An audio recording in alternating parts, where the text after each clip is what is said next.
17 Ocak tarihi itibariyle 2024-2025 eğitim öğretim yılının birinci aşamasını nihayete erdirip karneleri vermiştik öğrencilere. Daha sonrasında işte 3 Şubat tarihi itibariyle de 2024-2025 eğitim öğretim yılının ikinci dönemine başlatacağız. Bu arada tabii bu 15 günlük süreçte aslında ara sınıf öğrencileri dediğimiz işte grubuyla birinci dereceden sınav grubunda olmayan öğrenciler bu tatili biraz daha dinlenerek geçirdiler. Bu yönde tavsiyelerde bulunmuştuk. Ama sınav grubu öğrencileri daha fazla konu eksiklerini giderip konuları tamamlamak üzere bir çalışma programı tavsiyesinde bulunmuştuk öğrencilere.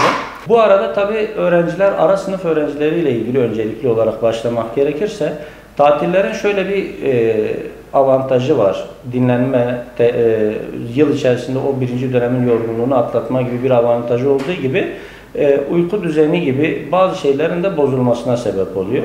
Dolayısıyla ikinci dönem başlarken, eğitim öğretimin ikinci ayağına başlarken velilerimize özellikle öğrencilerin ilk etapta uyku düzeniyle ilgili kısmı düzene sokmaları tavsiyesinde bulunuyoruz.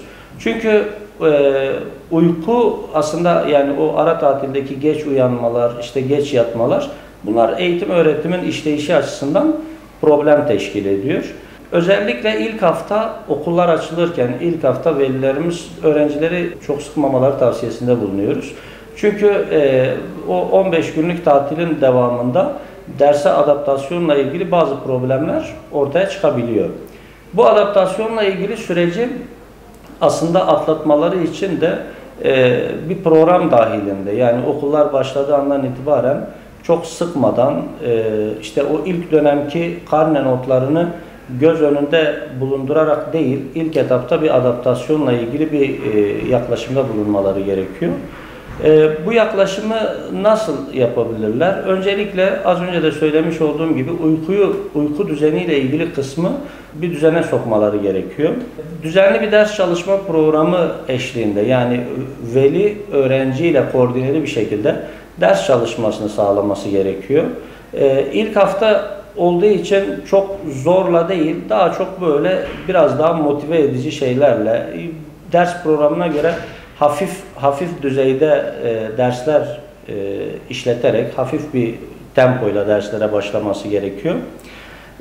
Sınav grubu öğrencileri için ise, yani bizim işte 7. sınıf ve 8. sınıf veya işte 11 ve 12. sınıfında olan öğrenciler için ise aslında biz ara tatili bir fırsat olarak görüyoruz. Yani okulun olmadığı 15 günlük bir süreç ve öğrenci eksiklerini tamamlayabilecek, daha önce işte geride kaldığı konuları yetiştirebilmesi için bir fırsat olarak görüyoruz bu süreci.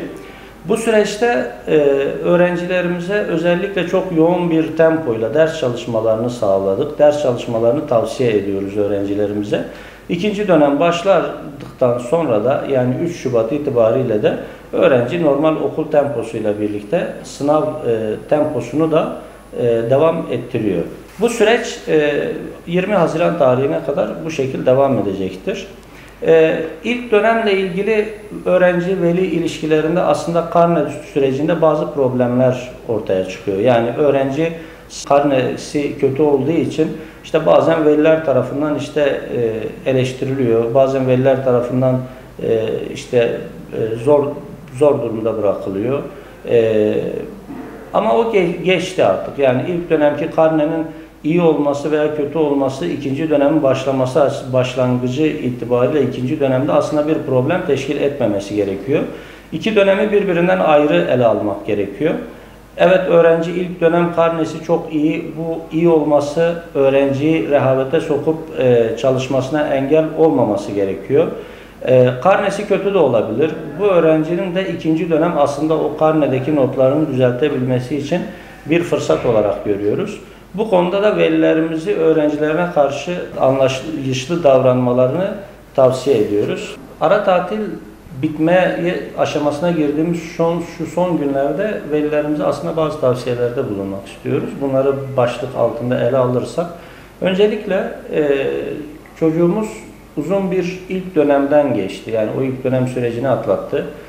Anlayış gösterin. Yani biraz zaman alacak. Bu zaman adaptasyon süreciyle ilgili onlara biraz daha zaman tanımamız gerekiyor. Son günlere önem vermemiz gerekiyor.